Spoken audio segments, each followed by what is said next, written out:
አሁን የአንድ ሀገር ንጉስ እናት አግኝቼ መንገድ ላይ አግኝቼ እናቴ ማን ይባላሉ ብላቸው ምንድነው አላወቅም እንዴ የጀግናው የገሌ እናት ይላል። የራሳቸውን ስም ትተው አይደል? የራሳቸውን ስም ትተው እኮ ሰውየውን ደግሞ አግኝቼ ማን ይባላሉ ጋሼ ስላቸው የወዴት ነው ደግሞ አንተ አልሰማህም እንዴ የንጉሱ ልጅ እኮ የንጉሱ አባት እኮ ነው ይላል። የራሳቸውን ትተው አያችሁ። በጎ ልጅ አባቱን ያኮራል፣ እናቱን ያኮራል። ወልድ ጠቢብ ያስተፌስህ አባሁ ይላል ሰሎሞን። ጠቢብ ልጅ አባቱን ደስ ያሰኛል። ሰው በልጁ ይኮራል። እናንተም በልጆቻችሁ እንድትኮሩ እግዚአብሔር ይርዳችሁ። ምን አይነት ዲያብሎስ ክፉ አይደል? ሰንበት ትምህርት ቤት መጥተው ልጆች ጠንክረው እንዳያድጉ ደግሞ ምን ያደርጋል? ሰንበት ትምህርት ቤት እኮ መተጫጫ ነው ይላል አይልም ይላል። እና ታዲያ ዱሩ ዶ ሊያጭልህ ነው ሞኝ ናችሁ መሰለኝ። ማጨት እኮ ያለበት እንዲያውም ሰው ሰንበት ተማሪ ተጫጭቶ እንዲገባ መፍቀድ አለበት። ሰንበት ተማሪዎች እንዲተጫጩ ስለማያስፈቅዱላቸው ተደብቀው ዝሙት እንዲሰሩ ልታረጓቸው ነው ማለት ነው። ተጫጭተው እንዲጋቡ ግን ብንፈቅድላቸው ሕጋዊ ሆነው ወደ እናት አባት ይመጣሉ። ስለዚህ ማድረግ ያለባችሁ ሰንበት ተማሪዎች አንድ ላይ በሄዱ ቁጥር በተራመዱ ቁጥር ቤተክርስቲያን በመጡ ቁጥር እየተጫጩ እኮ ነው፣ ተበላሽተዋል። የገጠሩ ሰውማ ደግሞ በረዶን የሚያስመቱን ይላል። እሱ የሰው ደንበር ሲገባ በረዶ አይመጣም ማለት ጠላውን እየቀነደሸ ሰክሮ ሲያደገድግ ሲያድር በረዶ አይመጣም። ሰፈር ሲሰፍር በረዶ አይመጣም። አይጥጋም እንደማምለክ ባህል ሲሽር እሱ የሰው ደንበር ሲሰባ እንኳን ሌላ እኮ ሳር ሲሰርቅ ነው የሚያደርግ። ሳር ሰርቆ እያጨደ በዚያ በረዶ አይመጣም። ሰንበት ተማሪ ከበሮ ሲመጣ በረዶ ወረደ። ሰው እኮ ምጥን ያህል ጀግና የሚያስረሳ ነው። እኔ ይደንቀኛል። ሴቶች በምጣቸው ጊዜ እንኳን ባላቸውን ሲጋቡ የነበሩ ሚዜዎችን ሁሉን የሚያስጠላቸው ይባላል። አንድ ሰው በጎ ሲሰራ፣ መልካም ሲሰራ፣ ድንቅ ሲሰራ አባቱን ያስመሰግናል። ማንን ያስመሰግናል? አይዟችሁ ንገሩኝ። አሁን አንዳንድ ሰው እየሰማችሁ ነው። አሁን የአንድ ሀገር ንጉስ እናት አግኝቼ መንገድ ላይ አግኝቼ እናቴ ማን ይባላሉ ብላቸው ምንድነው አላወቅም እንዴ የጀግናው የገሌ እናት ይላል። የራሳቸውን ስም ትተው አይደል? የራሳቸውን ስም ትተው እኮ ነው።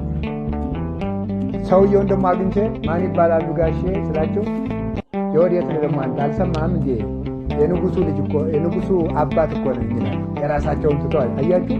በጎ ልጅ አባቱን ያኮራል፣ እናቱን ያኮራል። ወልድ ጠቢብ ያስተፌስህ አባሁ ይላል ሰሎሞን። ጠቢብ ልጅ አባቱን ደስ ያሰኛል። ሰው በልጁ ይኮራል። እናንተም በልጆቻችሁ እንድትኮሩ እግዚአብሔር ይርዳችሁ። አሁን የሚኮራ ልጅ ነው ያለ፣ የሚያኮራ ነው የሚያሳፍር ልጅ ነው ያለ። ሌባ ልጅ ግን አባቱ በአፋፍ እንደተቀመጠ በዚያ አበጓ ልጅ እንደተቀመጠ ሲመጣ ሲያየው ይሄ አንተ ልጅ ነው ይላል አይደለም? ያሳፍራል፣ አንገት ያስደፋል። ልጆቻችሁ እንዳያሳፍሯቸው ቤተክርስቲያን አሳድጓቸው። እሺ በሉ። ቤተክርስቲያን ሲመጡ አንዲት ሴት ልጅ ወልዳ ልጇን ከቤት ጥላ ከመጣች ልጅ እኮ ትልቅ ጸጋ ነው ማምላክ። እንደ ልጅ ያለ ጸጋ የለም። ጥሩ ነው አይደለም?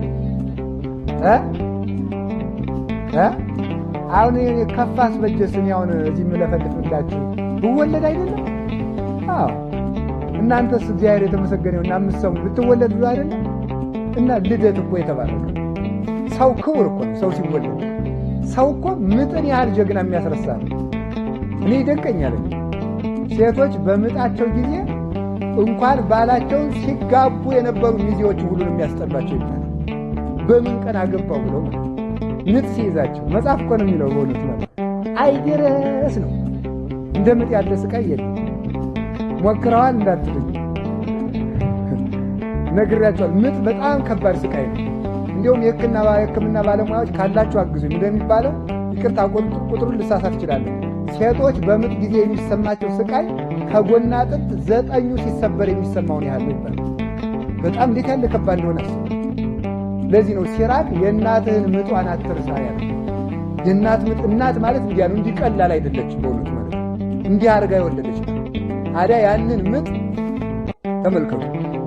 ያንን ምጥ እናት የምትረሳው መቼ ነው ካላችሁ ልጁን ወልዳ ስታዩ ያዙ ይልቀቁኝ። እንደው እንግዲህ በሀገሪቱ እንደው ተከፍታ ተወጥቷል ስትል የነበረችውና ልጁ ቁልጭ ሲል መሳቅ ትጀምራለች። ያው ሁሉ ስቃይ ተረስቶ እኮ እንደው እጹብ ድንቅ እኮ ነው እናንተ፣ እጹብ ድንቅ እኮ ነው። እግዚአብሔር እኮ ምጥን ባያስረሳ ኑሮ ባልና ሚስት በመጀመሪያው ልጅ ተፋተው ወደ የሀገራቸው ነበር። እግዚአብሔር ግን ቸር አይደል? ምጡን ምን ያደርገዋል? ያስረሳዋል። ምጥ ስቃይ ነው ማለት ነው። እና ልጅ ክቡር ነው። ምን ያስረሳል? ምጥ ያስረሳል። እንኳን ሌላ ችግር ረሃብን፣ ስቃይ፣ ረሃብ፣ ስደት፣ ገንዘብ ልጅ እንደው ሰርቶ መጦር እሱን ተውት። እንደው እኔ ልጅ የሚደንቀኝ ምጥ ማስረሳቱ። ያን ያህል ስቃይ ረስተውት እዚህ በኋላ መጫወት ይጀምራሉ። ጠላ ይቀዳል፣ እንጀራ ይቆረሳል፣ እንዲያ ይባላል ማለት ነው። ያስደንቃል። እዚህ በኋላ እናቶቻችን ምንም ችግር የላቸው። ለምንድን ነው ስትሉኝ፣ ልጅ የእግዚአብሔር መልክ ስለሆነ፣ ልጁን ስታይ የምታየው እግዚአብሔርን ስለሆነ የእግዚአብሔር መልክ። ሕፃናት አሁን ሕፃን ልጅ ዘመዳችን ቢሆን ባይሆን ቢያምን ሕፃን ልጅ ቁልጭ ሲል ደስ የማይለው ሰው የለም። ለምን ስትሉ ሕፃን ልጅ በደል ስለሌለበት እግዚአብሔርን ስለሚመስሉ እግዚአብሔርን ይመስላሉ ሕፃናት። ታዲያ ልጅ መልካም ነው። ልጅን እንደማሳደግ ያለ መባረክ የለም። ትልቅ አገልግሎት ነው። ልጅን አበርክቶ ከኃጢአት ጠብቆ ለእግዚአብሔር ማስባረክ አንዱ ልጅን ለማሳደግ ምንድነው? ቤተ ክርስቲያን አምጧቸው። ቤተ ክርስቲያን ስትይዙ ልጆቻችሁን ይዛችሁ ነው መምጣት። አንድ ልጅ ከቤት መቅረት የለበትም። አንድ ልጅ እዚህ ቤተ ክርስቲያን መጥቶ ዕጣኑ ሊሸተው ይገባል። እንዲያውም ልጅ ወልዳ ልጇን የአራስ ጊዜው አልፎ 40 ቀን ወይም 80 ቀን ሞልቶ ክርስትና ከተነሳ በኋላ ልጇን ከቤት ጥላ የምትመጣ እናት 3 በደል ትበድላለች። አንደኛ እግዚአብሔርን የሰጣትን ጸጋ አቃላለች። ሁለተኛ ደግሞ ልጅ ማዘል አስጠልቷት፣ እመጫት መባል አስጠልቷት ዘማውያን ወንዶች እንዲመለከቱ አስፈልጋለች ይላል። ሶስተኛ ደግሞ ልጆች ሕፃናት ልባቸው ንጹሕ ነው። ልባቸው ንጹሕ የሆኑ ሰዎች እግዚአብሔርን ያዩታልና ስናስቀድስ እኛ የማናየውን እግዚአብሔር ሕፃናት ያያሉ። ስለዚህ ልጁን እግዚአብሔርን እንዳያይ ከልክለው አርፍዳለች ማለት ነው። ስለዚህ በኋላ ልጆቻችሁ ቤተክርስቲያን ማምጣት አለባቸው። እያስተማራችሁ ደግሞ አሳድጓቸው። በሰንበት ትምህርት ቤት እየሰማችሁ ነው። አሁን ይህን ሰንበት ትምህርት ቤት እነዚህ ልጆች እውነቴን ነው፣ አሁን ይህን ጉባኤ አዘጋጅታ ያስተማራችሁ ሰንበት ተማሪዎች ናቸው። ይህንን ሰንበት ትምህርት ቤት ጠንክራችሁ በሲሆን ሽማግሌዎች ሁሉ በቀር ልጆቻችሁ እየሰደደ ተማሩ። ደግሞ ምን አይነት ችግር ዲያብሎስ ክፉ አይደል? ሰንበት ትምህርት ቤት መጥተው ልጆች ጠንክረው እንዳያድጉ ደግሞ ምን ያደርጋል? ሰንበት ትምህርት ቤት እኮ መተጫጫ ነው ይላል አይልም? ይላል። እና ታዲያ ዱሩ ዶ ሊያጭልህ ነው። ሞኝ ናችሁ መሰለኝ። ማጨት እኮ ያለበት እንዲያውም ሰው ሰንበት ተማሪ ተጫጭቶ እንዲገባ መፍቀድ አለበት። ሰንበት ተማሪዎች እንዲተጫጩ ስለማያስፈቅዱላቸው ተደብቀው ዝሙት እንዲሰሩ ልታደርጓቸው ነው ማለት ነው። ተጫጭተው እንዲጋቡ ግን ብንፈቅድላቸው ሕጋዊ ሆነው ወደ እናት አባት ይመጣሉ። ስለዚህ ማድረግ ያለባችሁ ሰንበት ተማሪዎች አንድ ላይ በሄዱ ቁጥር፣ በተራመዱ ቁጥር፣ ቤተክርስቲያን በመጡ ቁጥር እየተጫጩ እኮ ነው፣ ተበላሽተዋል። የገጠሩ ሰውማ ደግሞ በረዶን የሚያስመቱን ይላል። እሱ የሰው ደንበር ሲገባ በረዶ አይመጣም ማለት ጠላውን እየቀነደሸ ሰክሮ ሲያደገድግ ሲያድር በረዶ አይመጣም። ሰፈር ሲሰፍር በረዶ አይመጣም። አይጥጋም እንደውም አምላክ በዓል ሲሽር እሱ የሰው ደንበር ሲሰባ እንኳን ሌላ እኮ ሳር ሲሰርቅ ነው የሚያደር። ሳር ሰርቆ እያጨረ በዚያ በረዶ አይመጣም። ሰንበት ተማሪ ከበሮ ሲመጣ በረዶ ወረደ። ከምን አለ አንድ ሞኝ የተከለውን 50 ሊቃውንት አይነቅሉትም ተብሎ አንድ ጅል የተከለውን። ስለዚህ ልጆቻችሁን ተንከባክባችሁ አሳድጋችሁ እናት አባትን ያስከብራል። አዳም የከበረ ቢወልድ ነው። እስቲ በሉ አዳም የከበረ በሉ። ምን ቢያደርግ ነው? ማንን ወልዶ? እመቤታችንን። እመቤታችን አስከበረችው እኮ። አባቷን ያስከበረች ልጅ ድንግል ማርያም እኮ ናት። የእናቷን የሔዋንን ደም የመለሰች እመቤታችን ናት።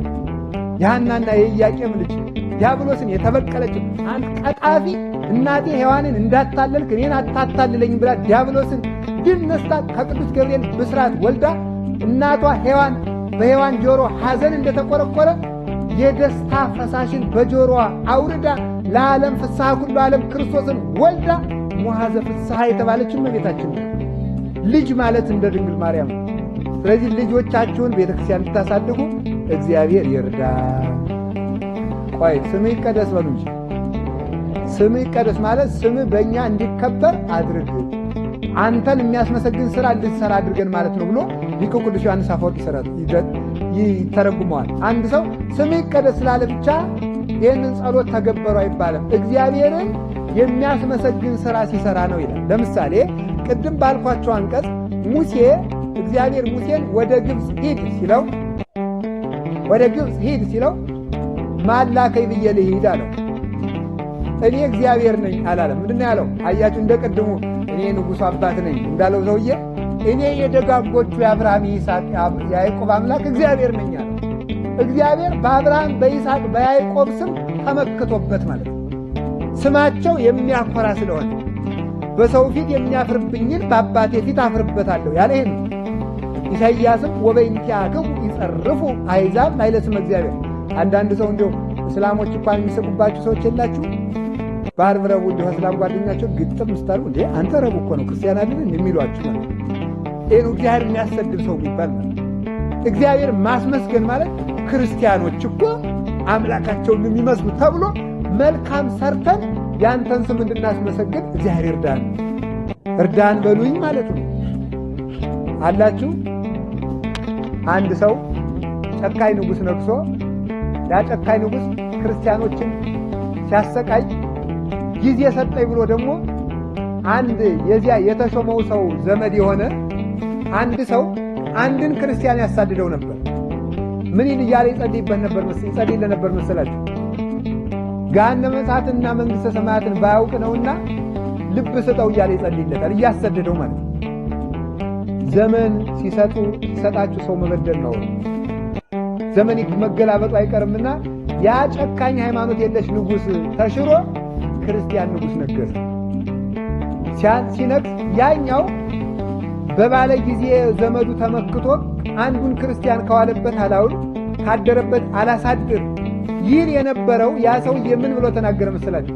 ዘመን ሰጥቶታልና ቀድሞ ሳሳድደው የነበረው ያ ክርስቲያን ምን ያረገኝ ይሆን ብሎ ተጨነቀ። እሱስ እንኳን ሊያሰቃይ ገሃነመ እሳትንና ጣዕመ መንግሥተ ሰማያትን ባያውቅ ነው ማረው እያለ እየጸለየልህ ነው አለ።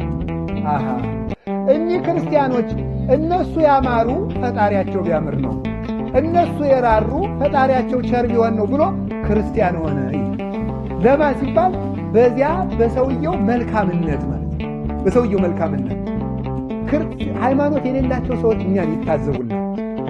መኪናው ስንሄድ አመፀኛው ክርስቲያን ነው። ይሁት መኪናው ሲሳፈር እስቲ ይሄን ወንበር ቀይርልኝ፣ ይሄን ወንበር እስቲ ወንበር ልቀይር። እኔ ሽማግሌ እንዴት ትቀይረኛለህ? መጀመሪያ ያስኩት ወንበር እኮ ነው። መጀመሪያ አስተውለህ አትሄድም? ደፋራ ምናምን ይላል። አይምሮ እኮ የለም እንዴ! አሁን እኛ እንደው ክርስቲያን እንመስላለን?